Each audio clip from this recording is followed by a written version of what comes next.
1971 का साल Indian subcontinent के इतिहास में एक बहुत बड़ा मोड़ लेकर आया। ये साल एक भयानक संघर्ष का गवाह बना, जिसने न सिर्फ एक नए देश को जन्म दिया, बल्कि इस पूरे इलाके की राजनीति को हमेशा के लिए बदल डाला। ये संघर्ष था भारत पाकिस्तान युद्ध 1971, जो उस समय के ईस्ट पाकिस्तान में चल रहे आजादी की लड़ाई से जुड़ा था। यह जंग बस दो देशों के बीच की लड़ाई नहीं थी, बल्कि कई सालों से चले आ रहे राजनीतिक और सांस्कृतिक तनाव का नतीजा थी। ईस्ट और वेस्ट पाकिस्तान के बीच की खाई, भाषा, संस्कृति और राजनीति में बराबरी ना होने के कारण दिन ब दिन बढ़ती जा रही थी। ये वीडियो 1971 के भारत पाकिस्तान युद्ध के कारणों, उसमें हुई मुख्य घटनाओं और उसके नतीजों को समझने की कोशिश करेगा। साथ ही भारत ने इस ऐतिहासिक संघर्ष में क्या भूमिका निभाई, उस पर भी प्रकाश डालेगा। इस तरह ये वीडियो एक नए राष्ट्र के जन्म और साउथ एशिया की राजनीति को बदलने में भारत के योगदान को उजागर करेगा। ये याद रखना बहुत जरूरी है कि जंग सिर्फ युद्ध के मैदान तक ही सीमित नहीं थी।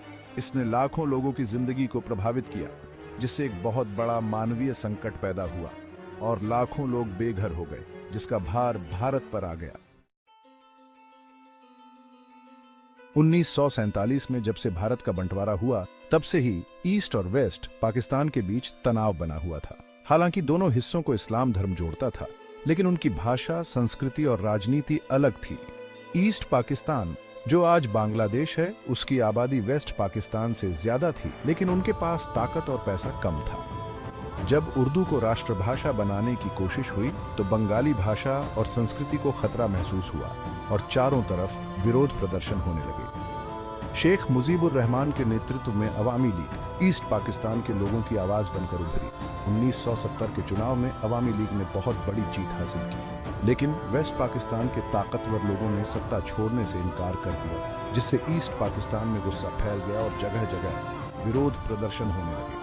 शेख मुजीबुर रहमान के नेतृत्व में अवामी लीग ने खुद के लिए स्वायत्तता की मांग की, जो जल्द ही पूरी आजादी की मांग में बदल गई। पाकिस्तानी सरकार ने विरोध को कुचलने के लिए जोर जबरदस्ती शुरू कर दी। 25 मार्च 1971 की रात पाकिस्तानी सेना ने ईस्ट पाकिस्तान पर हमला बोल दिया। इस ऑपरेशन का नाम था ऑपरेशन सर्चलाइट, जिसका मकसद था अवामी लीग को खत्म करना और आजादी की मांग को दबाना। पाकिस्तानी सेना ने आम लोगों, छात्रों, पढ़े लिखे लोगों और अल्पसंख्यकों पर बहुत जुल्म किए। हजारों बेगुनाह लोगों को मार दिया गया। लाखों लोग बेघर हो गए और पड़ोसी देश भारत में शरण लेने को मजबूर हो गए। पाकिस्तानी सेना की क्रूरता ने पूरी दुनिया को हिलाकर रख दिया। बांग्लादेशी लोगों पर हो रहे अत्याचारों की खबरें दुनिया भर में फैल गईं, जिसकी सबने निंदा की।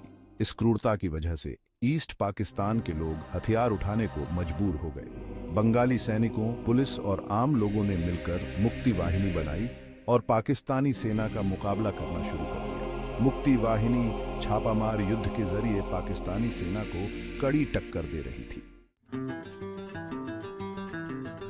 जैसे जैसे ईस्ट पाकिस्तान से लाखों शरणार्थी भारत आने लगे, भारत पर एक बहुत बड़ी मुसीबत आ गई। इतने सारे शरणार्थियों को रखना भारत के लिए बहुत मुश्किल होता जा रहा था। भारत की प्रधानमंत्री इंदिरा गांधी ने पूरी दुनिया से मदद की गुहार लगाई, लेकिन ज्यादातर देश पाकिस्तान की आलोचना करने से कतरा रहे थे। इस मुश्किल घड़ी में अपने लोगों की मदद करने और अपनी सुरक्षा के लिए भारत ने मुक्ति वाहिनी की मदद करनी शुरू कर दी। भारत ने उन्हें ट्रेनिंग, हथियार और पनाह दी, जिससे उन्हें पाकिस्तानी सेना से लड़ने में मदद मिली।